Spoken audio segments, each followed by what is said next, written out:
I will start by introducing Paolo Nunes Enyo. Sorry, Paolo, I mispronounced that. So Paolo is a transportation innovator.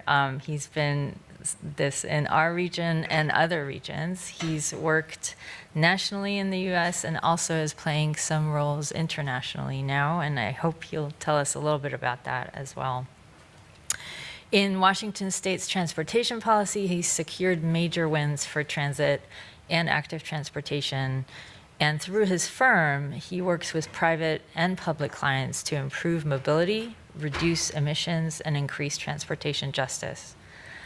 My own experience with Paolo has been as a great advocate for active transportation and really recognizing the ways by which working with local communities and collecting data, but also using data-driven methods to influence decision makers and specifically Washington state legislatures in understanding how crucial collecting transportation data and equity-based transportation data has been. So Paolo has been a moving force in this area. He's currently based out of Philadelphia, but has been very active in our region, and I'm so pleased to invite him to speak to us today. With no further ado, I'm going to take off the plastered thing off the screen, and we're going to pin Paolo on the screen. There we go. Okay. So I'm so grateful to have this opportunity to spend a few minutes with you all, and I'm really sorry I wasn't able to join in person. So I'm going to share a few slides, and then I'm going to share a short video.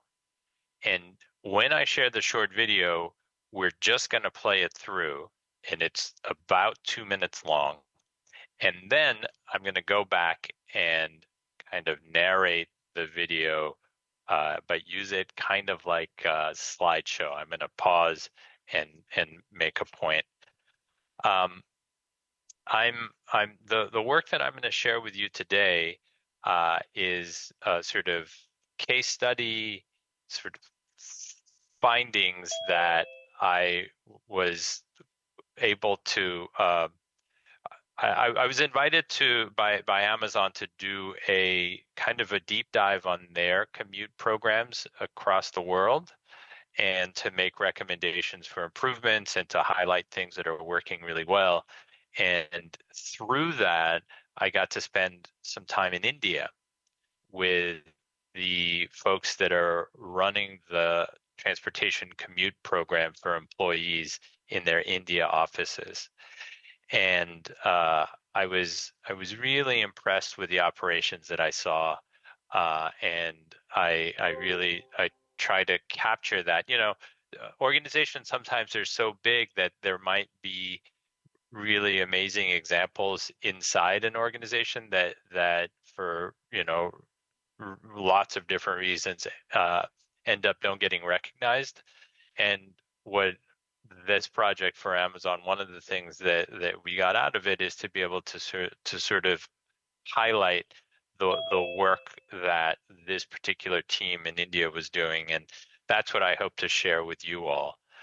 I want to check in with the interpreters to see if this speed is working well, and we can keep going like this, or if I need to pause. I think we're good, right? Thumbs up. I see thumbs up from the table here. All right, so I'm going to start sharing my screen, and then we'll flip to the video, and then if you could save your questions for the end, and I'll ask Anat or Olivia to help me with the questions, because I have a hard time kind of double tracking, presenting, and reading questions. My brain gets scrambled. So I'm going to give you just a little overview about me. I'm Paolo Nunes Bueno, and I started my career working in King County Metro at a group called the Commute Trip Production.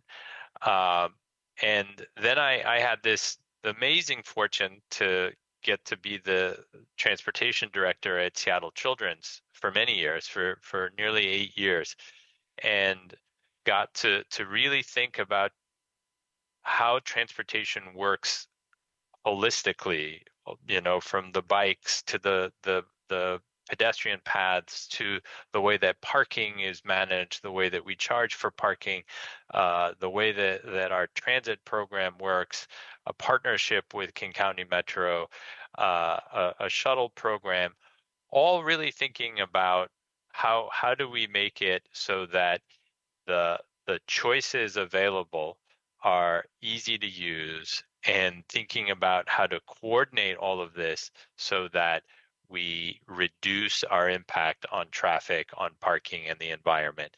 And this work led to a really successful outcome where Children's was able to reduce our drive alone rate by 25%. And importantly, the idea originally was in the master plan, to the master plan resulting in that 25% reduction after 20 years. And through this combination of pricing, of making the alternatives to driving really attractive and easy to use, we reduced that by 25% in 10 years. So after that, for a hot minute, I was the director of transit and mobility at the city of Seattle, and got to work, with the amazing people that work at SDOT to integrate modes, the parking, the bike share, the transit, the shared mobility, in order to act as if we all had one user, right? So that the person that's using the streetcar one day, she might be parking the next day. And how do we really think through our processes so that we are serving that person just as well with parking as we are serving them with a great sidewalk experience, as we're serving them with an easy to use, seamless transit system.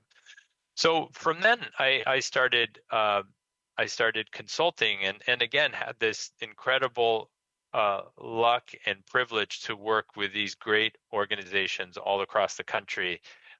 Working right now at SeaTac, for example, to help them develop a comprehensive solution for employee transportation. Been working for years at the Princeton campus, and with Amazon for many years. And that's the work that I want to share with you today. I'm going to switch to the video and start sharing again. And I'm going to request an audible again. Can you see the screen? Yes, we can. This is about 2 minutes, and I want to give a sort of an intro here. What the process that you're going to be seeing is the India Commute on-demand program. And when going into it, I had heard about it, and I really didn't quite understand the full scale of it until I went. But it is an enormous and really, really effective program to get people safely to their offices across the 24 hours of the day, which is really important. And I want to sort of preface this by saying that for India, the safe travel of employees to work is a business critical function in a way that it's really hard for us from an American perspective to really understand. And I want to sort of make some hazards to why it's so different. But if you think back, to 1990s, early 2000s, where India is just starting to become a real player and a powerhouse in technology, the first entries into that were really providing back office services for European and American companies. And what does that mean? Well, that means that they are taking some functions of an accounting office in company XYZ and offshoring that to India. But there's the time zone to contend with, right? So for these companies that originally started to provide services like this in India, to even be successful, they had to be 100% sure that a really highly capable, say, female accountant would feel comfortable and safe and happy to leave her house at midnight and start work at 1 a.m. to match with the time zones in the West Coast in the US, to match with the time zones in the East Coast and in European time.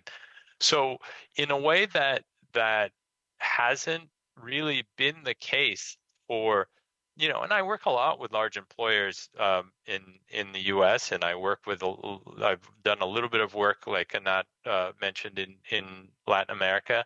But what I experienced in India is this is a business critical function in a way that is certainly not the case in Europe, and is not the case for most places that I've worked in America. And so I'm going to just play the video. It's only 2 minutes long. It's got it's incredibly low tech because I made it on my phone and I edited it myself, and you can see right away that I'm not a filmmaker. But it'll sort of capture the drop off to what they call them logins and logouts of people. With the first screen that you're seeing here is people coming into work, and there's a whole sort of drop off zone. I believe this is in Hyderabad. Actually, I think I have things from Hyderabad and Bangalore here, but I'm going to play it through, and then I'm going to and I'll shut up as it's playing, and then I'm going to go back and sort of stop and kind of give a sort of highlight certain things that I want to talk about, and then I'll go back to the presentation. Okay, all right, well, wow, look at this. This is like a ballet, look at this. So it's 5:32. We just saw the 5:15 log out. So what's happening with the routes right now? Basically, we'll have 6 p.m. logouts now. Now, this is Bangalore, CTCC team. So the cutoff time is over for the employees at 5 p.m. for 6 p.m. logout. Okay. Now, CTCC team would have generated the routes within 15-20 minutes by 5:20 or 5:30, and they would have pushed those trips through Movency to the vendors, to the fleet providers. Now, team sitting out here, the vendor teams, they would be allocating the vehicles. And that's be assigning the slot number to all the vehicles. Now vehicles are starting to move, and they will start getting deployed into that particular slot. That slot number, every employee will get that slot number, and the driver knows which slot they have to be in, and the employee and driver will meet there. They do not have to locate for the vehicle enough. And after boarding by 6:15, the drop will start moving.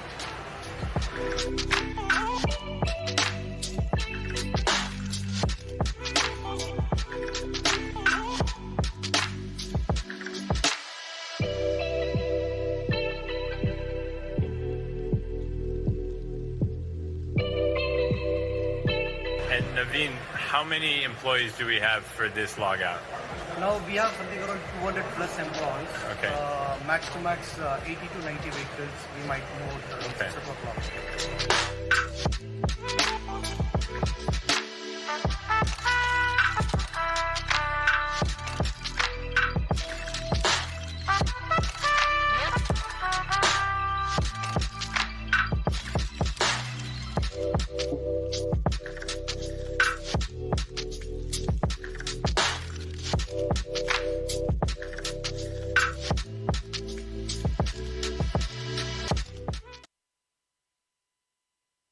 All right, so what did we just see there?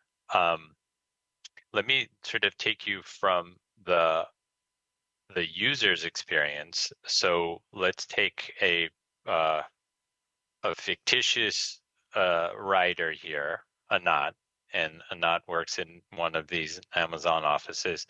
And so what Anat needs to do is to 6 hours before she wants to get picked up, she needs to make a reservation. And then there is a pickup point that is always Anat's pickup point, and that is a very close walk to her house. So they tell me it's like half a kilometer. So, maybe a 5-minute walk. And the Anat's rides are constrained between the pickup point and her office. And so any day that she wants a ride, she needs to book 6 hours ahead, and she's picked up. And then the system that I'm going to share with you does this process that in India they call clubbing the rides. So they will then combine that trip with up to 4 other people and generate a route, assign it to a driver, and then bring Anat to the office. And then on the return trip, what they call the logout, Anat has to request that ride 1 hour before she wants to get picked up. And what you see at the end of the video there were people walking out of their offices into the garage, and they've been given a stall number where their vehicle is. And what you see in the beginning of the video is the cars one by one exiting the garage. And the gentleman that I was speaking to said, well, there at that hour, there were 80 to 90 vehicles with 200 plus people going home. And that happens every hour across the clock in both directions, right? So every hour there is a login and every hour there is a logout, and that is happening. And the drivers are contracted, and the vehicles are contracted to 14 different companies. And what you saw there in the video was there is a stand-up meeting with the drivers. I'm gonna share this. This was really interesting. Let's see if I can get it to show up again. To me, is that at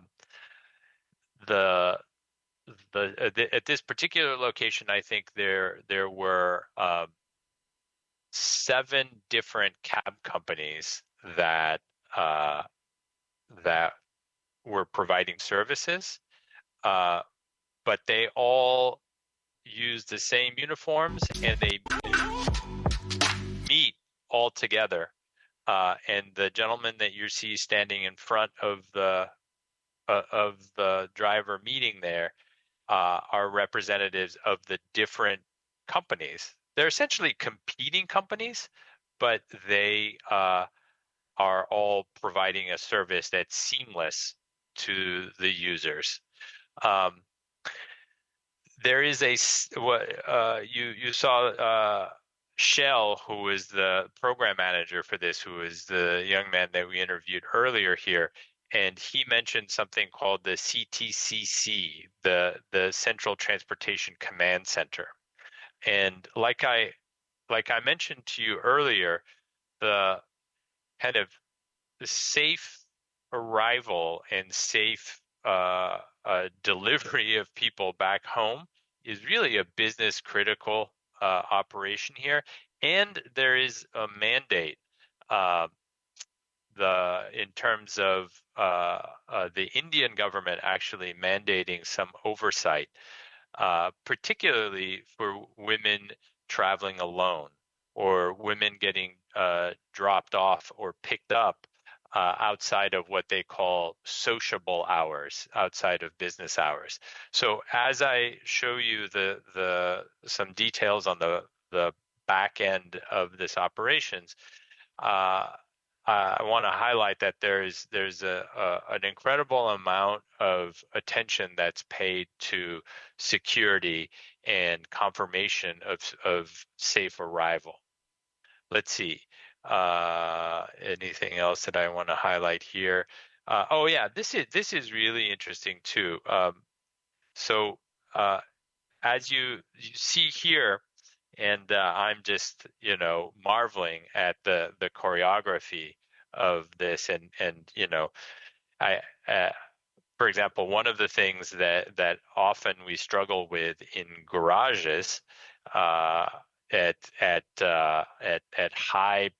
peak times where you have many cars trying to exit the garage at the same time is that it and this happens at large employers in the Puget Sound and throughout the world, that you might take 20 minutes, 30 minutes to get out of the garage at peak times, which is it's incredibly annoying, as you can imagine. So this is really an incredibly effective use of moving people in higher occupancy vehicles and all getting out of the garage. But there is this level of thoughtfulness that I was really impressed, where the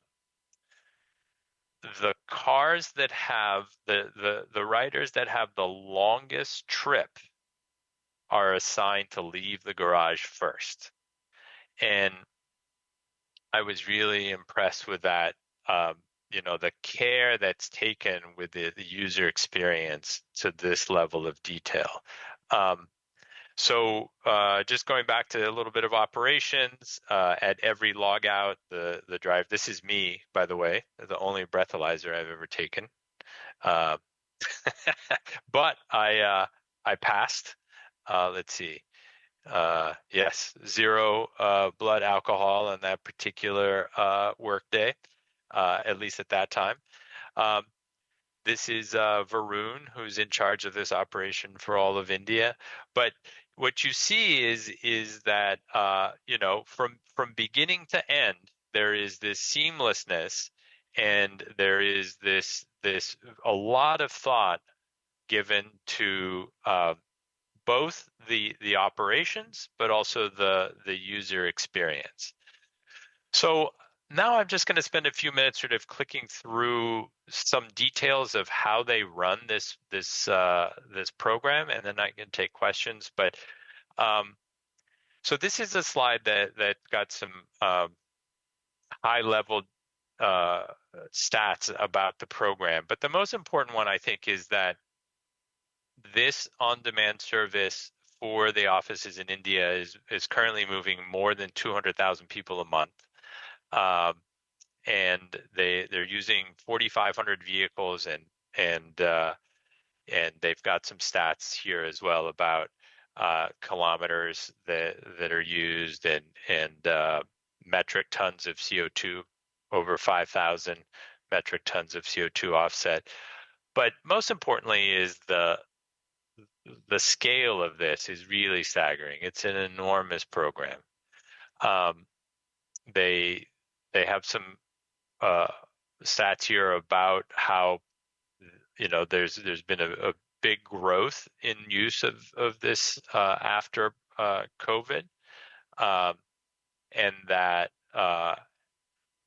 folks are really coming back to the office at a greater rate than their peers in similar offices in India. I wanted to share this to show that this is a program that's been around for a long time, right? So they started in 2013. MoveInSync, who helped put together these slides, is the outfit that provides the technology that runs the system. But I really want to underscore that it works really well because of the seamless integration of policy, operations, and technology. And under policy, I'm including really good communication with users to set expectations and to be able to enforce those expectations. I think one of the secret sauces of this is that they provide a very good service, but they're also very they arduously protect the parameters that help them deliver that service at scale. And I can talk more about that, but they gave me many examples where somebody says, "Hey, I'm a really important person. I should be able to get an exception to this particular program rule." And they listen very carefully, and then they say, "I'm sorry, we can't do that. Well, let's find an alternative that works for you. But in order to serve this many people, we need to have program operating guidelines that are actually enforceable." And I can talk more about that if folks are interested. But this slide just kind of takes you through the many elements of this platform that supports this system, from the example that I gave at the very beginning of the fictitious Amazon employee in India not doing a scheduling a ride through their app, and then there is some largely automated routing that happens and the clubbing of people together. There's an application for the driver. There's a lot of tracking that happens in the back end, and you saw those screens with the Central Transportation Command Center, and there's security oversight that's happening there, and I'm going to talk more about that later. Billing is integrated with this. So the 14 companies that are providing this service, the billing of the kilometers traveled is happening through this closed ecosystem as well, and they're all using the same app to do the billing. So there's some efficiencies there. There's a lot of analytics and reporting that are part of it. And then I want to pause for a second and talk about compliance, because when I was there, this is something that I'm really interested in, because I work in transit and transportation operations. I've run the Seattle Children's the shuttle program, and work really closely with drivers, work really closely with mechanics. And I wanted to see how an operation that has this many vendors, right? So 14 operators, because what is their pre and post trip process like? To my mind, if I'm thinking, oh my God, this is going to be a nightmare. Everybody's going to have their own way of doing it. I remember the sort of paper-based check-in, check-out system that we used to have at Children's before we automated it. And they took me through the process that a driver goes through to show that the car is safe every day. And and that process is also integrated into this platform. And so the representative for Amazon operations is standing there with an iPad or a tablet, and then the driver, regardless of what company he's with, is taking them through the lights, the turn signal, the tires, showing them that there is a first aid kit in the car, and so on. And that's all then checked off, and then there is an audit trail to show that check actually happened. I'm going to talk about safe reach confirmation, and then a module for the floor managers, the people that you saw standing in front of the drivers to do that operation. This is what the Travelers app looks like. This is more of the Travelers app. The work that you saw happening there at that Central Transportation Command Center is a way to, we saw it's 4,500 vehicles across, I think, 7 different cities in India. But that center that you saw in the video has people monitoring all of these trips, and also serving as a customer service call center for people taking the rides to try to troubleshoot if a ride is late or if there is something that's happened. I want to add also that this same system Amazon uses in Cape Town in South Africa. And unfortunately, Cape Town is much more dangerous than well, it's a very it's security is a big deal there, and so there are built-in processes to integrate with any kind of alerts that they're receiving from police, from other safety agencies to route around issues. So I want to talk a little bit about this safe reach confirmation for travelers that are traveling after hours. And so through the app, when somebody's traveling, there are 3 attempts, and because of in India there's this law that mandates that companies that are providing transportation are especially mindful of the safety of female travelers. There is their system is able to flag when when a woman is traveling in particular hours, and there's 3 in-app confirmations of safe reach, that hey, I got to my house. Did you get to your house safely?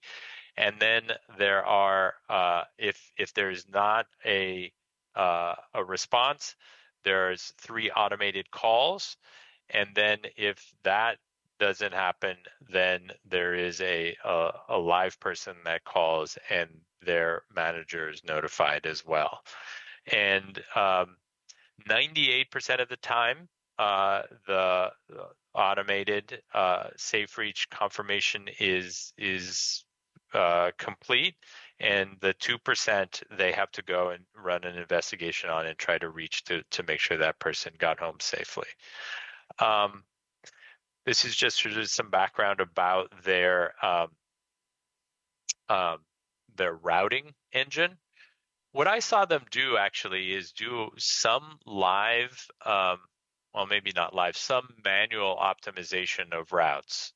They say, hey, this is, and this is like I was saying, this happens with an hourly cadence, which is very different than a lot of the operations that I think we're familiar with, which is, hey, you can go anywhere at any time within this service area, which kind of makes things a whole lot more complicated. So that parameter of saying we have an hourly cadence allows them to then go in and do some manual adjustments of the routing.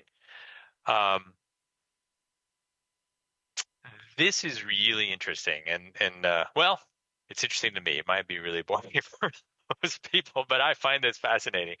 That in these 14 different companies that are providing the service, they each have a not contractual but handshake understanding of roughly the amount of work that they are going to be allocated on a given day.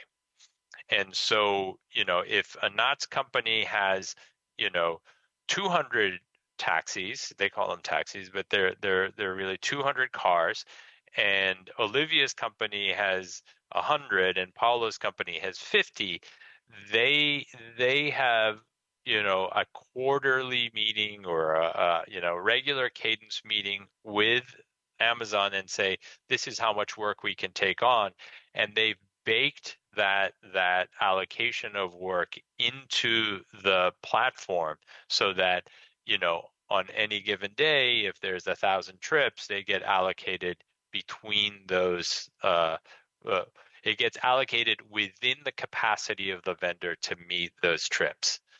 Just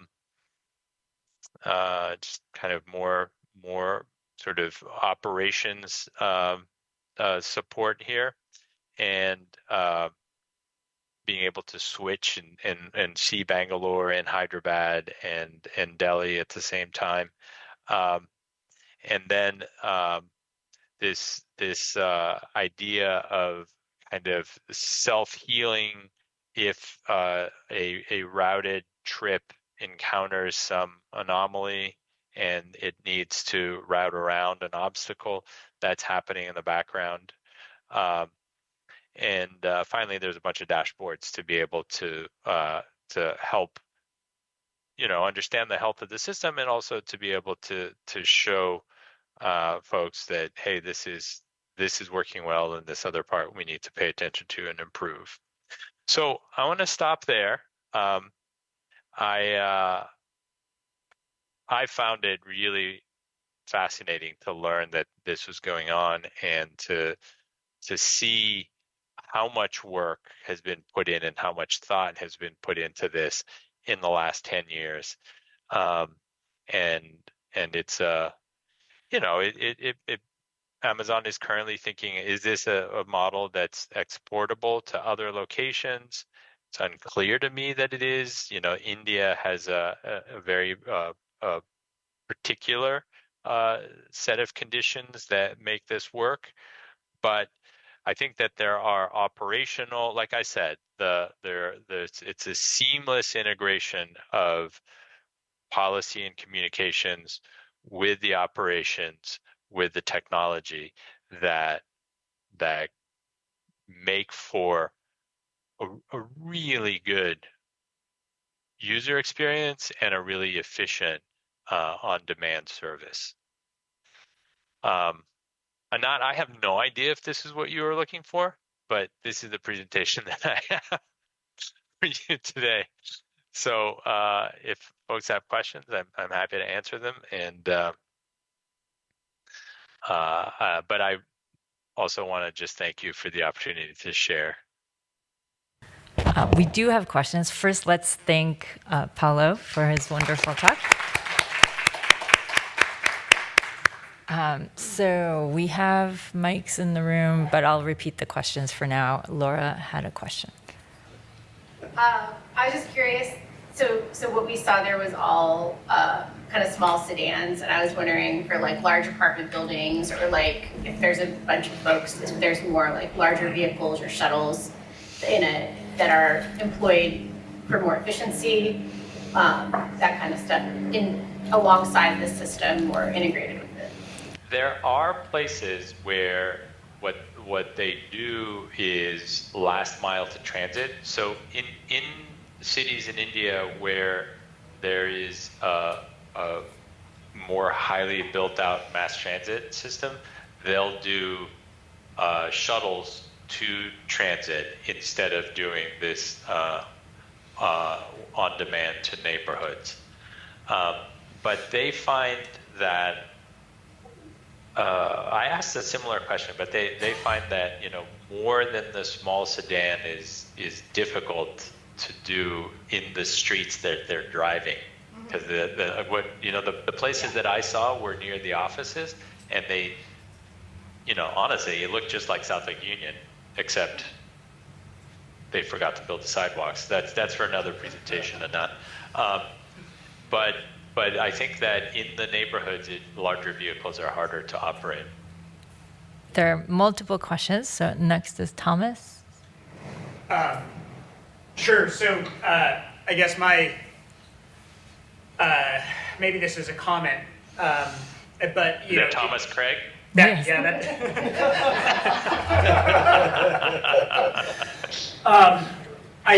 This was very interesting, Paulo, and I think you've done a really great job of highlighting especially the work and thought that goes into this system.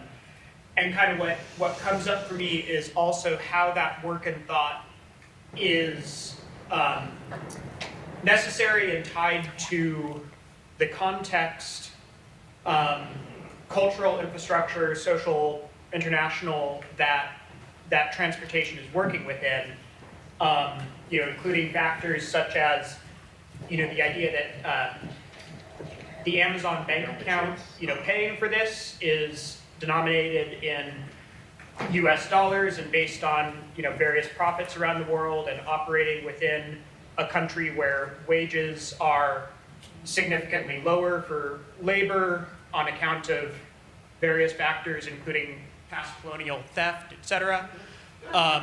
And one that you just hit on, which I think is really important here, is the infrastructure and the fact that this is needed on account of streets and roads that don't support private automobile use to the same degree, and other such factors. And I guess what's coming up for me is just that businesses will adapt to the operation, the context that they need to operate in. And basically, like, what comes up for me is that if we got rid of 75-90% of our roads in the US, Amazon would still find a way to make this work. And I'm going to leave it there. Yeah, I think all of those are really good points. And the only factor that I would add to that, Thomas, is that density is so different, right? And land use is destiny. Yeah. That the amount of people that are packed together makes it possible for these systems to work. There are definitely differences. The difference that, and I think with any of these things, we kind of, we get to personally sort of choose the thing that we go, that's interesting. The thing that comes up for me, all of the caveats that you just said are true. But one of the things that comes up for me is, this is what on-demand would look like when the people writing are treated as first-class citizens, right? This is, like I've said, like several times here, this is mission-critical stuff for this company. And the folks that I was meeting with there are, they're high-level folks that are managing operations for the country of India, for Amazon, but they are transportation nerds at heart, just like us. Because the genesis, the origin story of high tech in Amazon depended on getting people safely to work in the middle of the night. So these people cut their teeth they understand parking and shuttles and routing and wait times and headways, just like we do. It was so fun. Well, first of all, I got to go to India. It was amazing. The food was incredible. It was fun. But it was like, oh my goodness, here are these people that are just nerds about this stuff. And in the way that, when I work with, the sort of administrators and high level managers in facilities and real estate and others in the US, that's just not how they came up, right? That getting people to work is, and now that I'm sort of doing having more conversations about this with folks in Europe it's even less of a consideration. They're like, I don't care, you get to work, we pay our taxes, we have a transit system, how you get to work, that's Ile-de-France needs to worry about how you get to work in Paris, right? So who knows what all that meant? Sorry, I just went on a rant. Next question, please. Thanks for the great presentation. Matthew Widener, King County Metro, work in our paratransit section. What I'm struck by is like the clarity of vision and their ability to drive from vision straight through to operations. And as someone working in the public sector, it's hard for us to get our electeds to enforce that type of vision. Yeah. They always want this cutout here or this cutout here, which then diminishes the entire user experience and creates a less satisfactory transit system. Do you have thoughts on how we communicate the importance of the experience to electeds and in the U.S. context? Oh, Matthew, I think you just hit on the most critical point, right? It's that uh, well, let me sort of give an anecdote of when I asked that specific question when I was there, right? What they said, well, we have this very important person,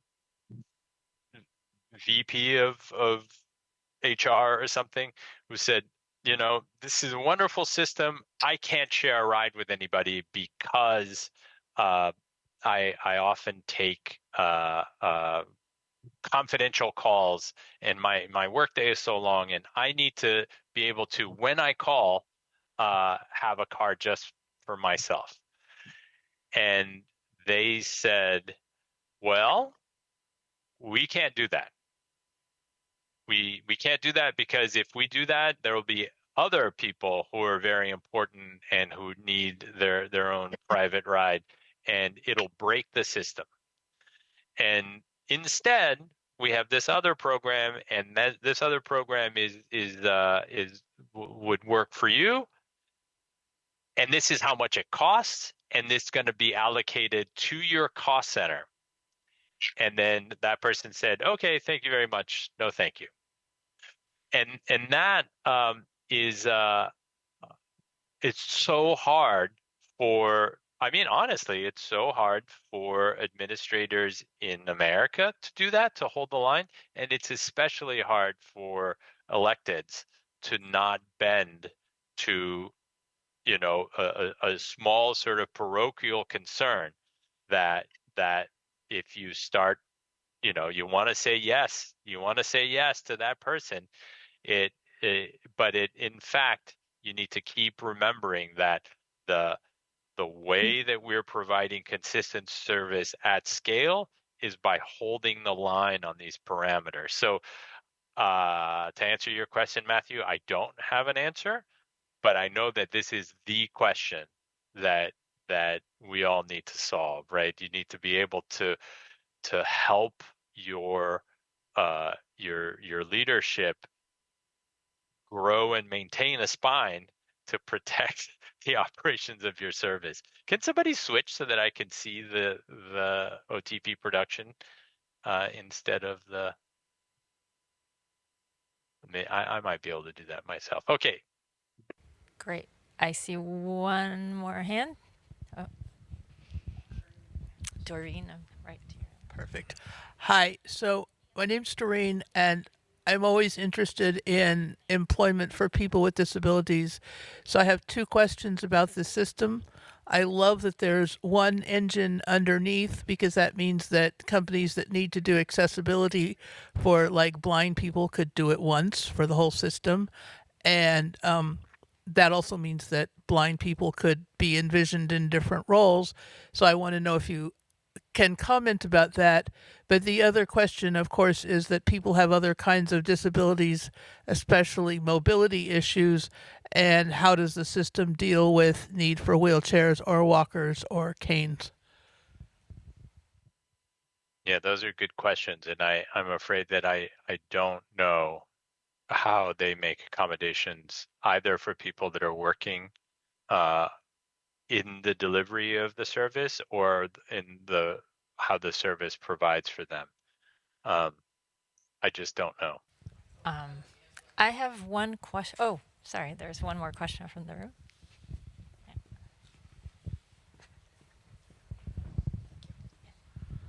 Thank you, Paolo. This is Casey with King County Metro. I was wondering if all of the taxi providers are using the same technology that enables them to get these trips, or if they're getting like pretty manual trip manifests. Yeah, that's really a core part of the system, is that there is only one system. So all the 14 providers their drivers are using the same app across all of the 14 providers. And so there's some, and there's no paper. There's like, there's no paper manifest. And so it's really interesting that, so there are some centralized services that a sort of an Amazon contracted team does. So the team that's running that central transportation command center is doing that for the entire country. There are the users, and then there are the vendors. And those three tiers, they're all using the same software. Does that make sense, Casey? Are those transportation vendors taking other trips, or are they exclusive to? They are exclusive. So it's, if I'm remembering correctly, the contract, there is a piece of the contract with the vendor that is per car, and then there's a piece of that they get paid, which is per kilometer. But essentially, that car and that driver is getting hired by Amazon for 12 hours, and they don't do any other work. And to Thomas's point, the cost of labor is really different in India, right? And one more question for me. I see Avishavit is here from LA Metro, and you mentioned a single payer system. Is that also, does that mean that all of the 14 different service providers are sharing a payment system as well as some kind of operational and fleet management data sharing across the different 14 providers? Yep. I see. There's one. It's essentially one app that rules them all. So all of the billing, all of the fleet stuff is, well, I wonder if the fleet, there's some elements of fleet management that are happening internal to the vendors, but at least the element of a safety check and is happening in a uniform way through that app. Is that what you were asking, Avi? Well, she didn't ask. She is responsible for implementing a single payment system in LA Metro, and so that I was just mentioning. Yeah. So that, users that don't users. Yeah. So the users of this particular system are paying. They pay 50% of the cost out of their paychecks. So it's an employer relationship. They're not paying directly to the by the ride, if that makes sense. Understood. It's like a benefit. All right. Any further questions for Paolo? Okay, join me in thanking Paolo again. Thank you so much for joining us. This was really illuminating. Oh, I'm glad. Thanks so much. Again, I'm sorry I couldn't be there in person, but Anat, I will talk to you soon, I'm sure. Sounds good. Thank you. Okay, bye-bye.